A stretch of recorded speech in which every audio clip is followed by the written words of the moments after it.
spring हाँ हो रहा है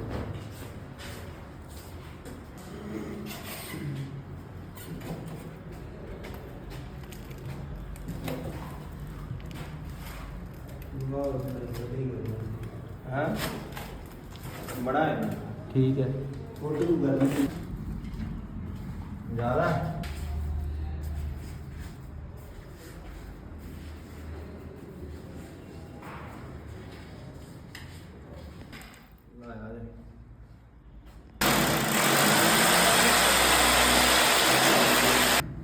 दो पेज ले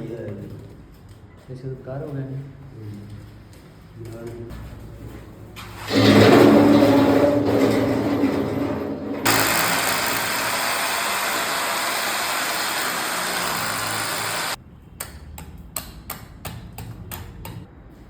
सारी कौन ही होनी थी और बस